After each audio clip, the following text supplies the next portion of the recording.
made me first suspect Joe was that he knew more than any innocent person should have known. I suspected Irene the moment I heard the fireman's testimony. The apparently unimportant fact. I suspected the postman after he I suspected.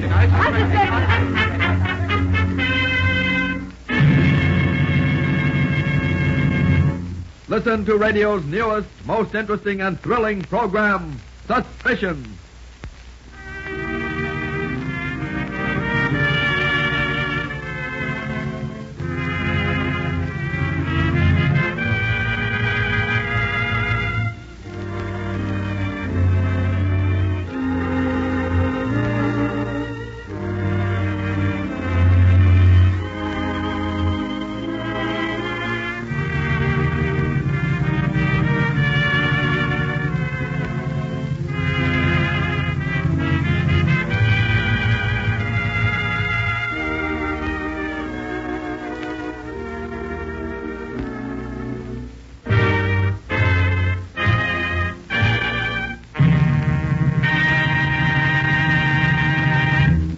And now, Suspicion. Somewhere in the drama about to be presented is a seemingly unimportant fact, a hidden clue that first casts suspicion on the ultimate culprit. Listen regularly to this thrilling series. Test your powers of observation and deduction and find the hidden clue. It may be a single line, a sound, perhaps a complete scene. All names and characters depicted in this story are fictitious. Any resemblance to persons living or dead is entirely coincidental. In the story we presented last time in this series, A College Education, do you remember this scene? Sergeant Mackenzie of the Royal Canadian Mounted Police, Paulson, Joe Carson, and Tim Donovan have gone to question Lefty Donovan, who is suspected of the murder of Duncan Bradshaw. When the four men reached the cabin... We got here too late. He's dead. You killed him. Easy, son. It looks to me like your father committed suicide. Yeah, there's his gun on the floor under his right hand. Under his right hand, ladies and gentlemen, was the hidden clue. For Lefty Donovan was, as his nickname implies, left-handed. Now we present Announcer for Death.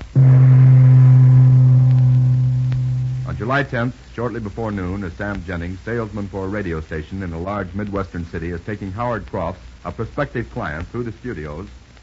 I know next to nothing about radio, Mr. Jennings, but it looks to me as if you have a very nice plant here. Well, thank you. The personnel is quite capable of producing any type of program, that is, drama, music, or what have you. It's really quite different from what I'd expected. Yes? In what way? Well, I expected to hear a lot of noise, people rehearsing, singers practicing, sound effects, and so forth. Well, we had enough of that in the old studios. You see, this one is soundproof. Every room, offices as well as studios. Seems to be easier on the nerves. Oh, by the way, I'd like to have you meet our casting director. No, I'm not going to make any changes, Alan. You want to see me, Mr. Jennings? Oh, I'm sorry, Miss Trent. I didn't know you were busy. Not at all. Miss Trent, this is Mr. Crofts. How do you do, Mr. Crofts? Good morning. I was just showing Mr. Crofts around the studios and thought we'd look in on him. Well, I'll be through in a minute. No, that's all right. Now, suppose we get down to business, Mr. Jennings. I have a luncheon appointment at 1:30. Oh, glad to have met you, Miss Trent. Thank you. If you'd like to watch a broadcast sometime, just let me know. Thanks, I will. There's no need of your staying here any longer, Alan. I'm busy. You promised the part to me, Miss Trent. Oh, did I? Yes, and gee, Miss Trent, you don't know what it means to me. I'm almost a cinch to get the lead in the big top show. It all depends on tonight's program. The sponsor's going to be listening in. And I know I can do the part The without... cast has already been made up. But, Miss There's Trent... no use arguing, Alan. Who's the guy you're putting in my place? Tommy Conway. Who's he? I never heard of him. Some rich guy, I guess. Well, really, Alan, you aren't the most talented person in radio. Tommy is I'll bet he's a friend of yours and in the dough. How dare you insinuate Oh, it? the truth hurts, doesn't it? Oh. Well, but remember this. If I ever get a chance to cut your throat, don't think I won't do it. Well. Hello? Who's this? Oh, I didn't recognize your voice at first, Jerry. What's that? But I told you that you had... No. Very well. No, I'll meet you downstairs in 20 minutes. But I'm not going to change my mind, Jerry.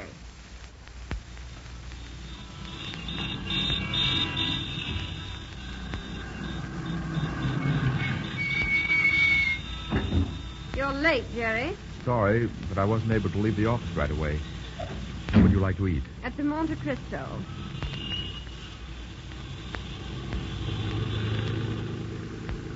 Phyllis, Won't you listen to We reason? won't discuss the matter any further, Jerry. If you want your letters Don't back... you understand? I can't get the money right now. You always seem to have money for other things. I know, but The price is $5,000. Either you pay me or else. If you keep whining about it, the letters will cost you $6,000. Now take me to lunch. I'm hungry.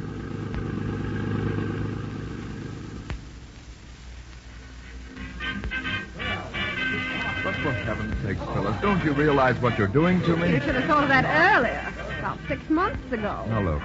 I'm trying to close a touch-and-go business deal, and I need every cent I can lay my hands on. So do I.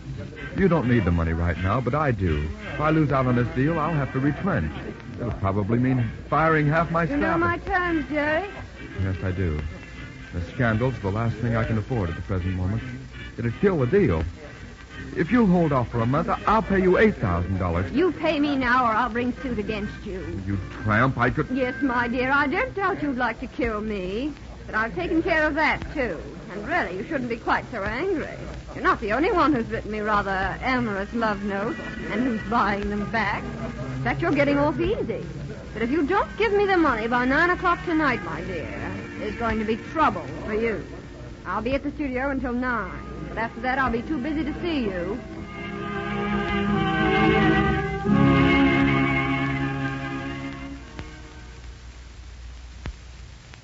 And there's the whole story, sis. Couldn't you stall her off until the end of the month? No. She's given me until 9 o'clock tonight. I know Tom would be glad to lend you the money, Jerry, but he hasn't got it. We're living out in the country just to save money. Well, looks like curtains for me, sis. Isn't there anyone who could help you out? I phoned or called on everyone I know in town. How about Tommy Conway? He used to be pretty thick with his brother. Say, I hadn't thought of him. Why, he's got more money than he knows what to do with. Sure. Thanks for the tip, sis. I'll hurry back to town to see Tommy. 5,000 won't mean a thing to him.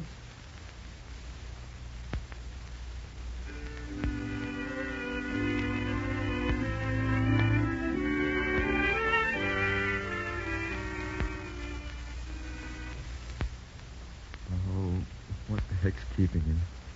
Must have been gone at least half an hour. No, only 5 minutes. I wonder if Tommy will... Mr. Conway cannot be disturbed, Mr. Matthews. What's this? But his brother and...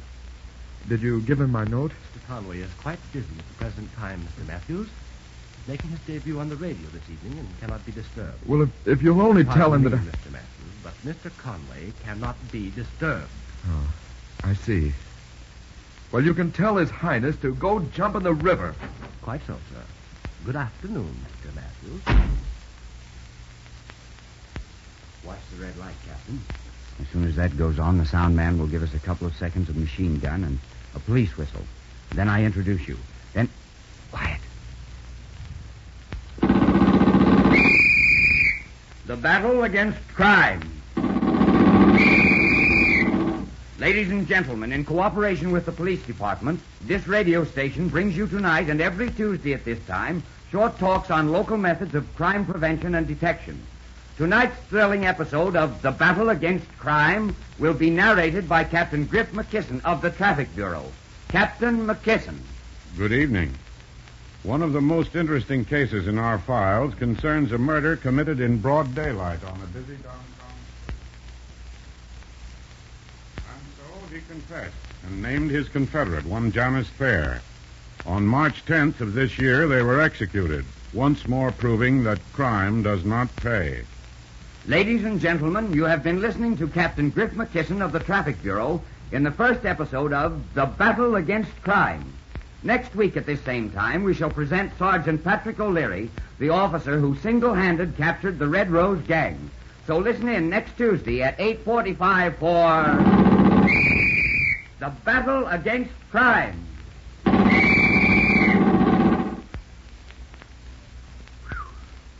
You've no idea, George, how glad I am that's over. What's the matter? Did you hear anything during that last machine gun sound effect, Captain? Well, no. What? I could swear I heard a shot. Not a sound effect, but a real shot. It sounded like it came from one of the officers. Maybe I'm just imagining Well, it it, won't but... hurt to take a look. Lead the way, George. All right. There's no one in... Oh, is that you, Alan? Yes, what is it, George? Well, have you seen any strangers in the hall here? No, I haven't seen anyone. Why? Never mind. You know where Miss Trent is? In Studio C, I guess, rehearsing. No, she's not there. I'll take a look in her office. Who's he? Alan? Oh, one of the actors, but I didn't know he was going to be in tonight's show. George! George, come here! What's the matter? It's Miss Trent. I just opened the door to see if she was here. Turn on the lights. Good Lord, Captain, she's... Yes. The bullet ended an inch and a half above the left eye. Cordite smells pretty strong. Can't have happened very long ago. Still, with the door Can I call the closed... police? No, I think I'll be able to take care of it. Captain McKisson is from the police department, Alan. Oh. Let's see. The murderer must have been standing just about... Pardon me, gentlemen, but can you tell me what... Phyllis. Good Lord, what... Did you know her? Yes, I did, but not very well. We were hardly more than friends, barely acquaintances, so to speak. Who are you? Jerry Matthews. Oh, Jerry Matthews, eh? Yes. And barely acquaintances, huh? Then what's the meaning of this? She was writing this letter when she was killed. Listen. Dear Pete, unless you hear to the contrary, I want you to start suit against Jerry Matthews for... For what, Matthews? Breach of promise. And you were barely more than friends, eh? When did you get here? I guess it was about 10 minutes ago. I waited in the lobby for a few minutes, and then I walked around looking for Miss Trent's office. I had to see her before 9 o'clock. Why?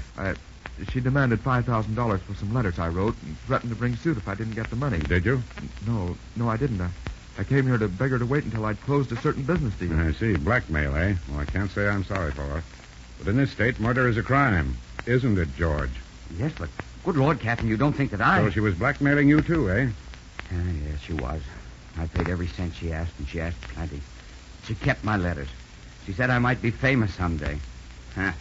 Well, I guess she won, even though I killed her. You know, George, there's a lot of truth in that old saying. Crime doesn't pay anyone. You both lost. Just after George McGraw signed a full confession at police headquarters, he asked Captain McKisson... Well, as long as everything's over, Captain, do you mind telling me the mistake I made? I thought when I killed her just before announcing your program that I'd covered up everything pretty well. You had. I didn't suspect you at all until Jerry Matthews told me she'd been blackmailing him. I thought she might have blackmailed somebody else. And then I remembered that... Ladies and gentlemen, did you discover the hidden clue that caused Captain McKisson to suspect George McGraw of the murder of Phyllis Trent? If you did, write into the station and tell us the hidden clue you found. And to test your powers of observation and deduction, listen for the correct hidden clue in this story the next time we present Suspicion.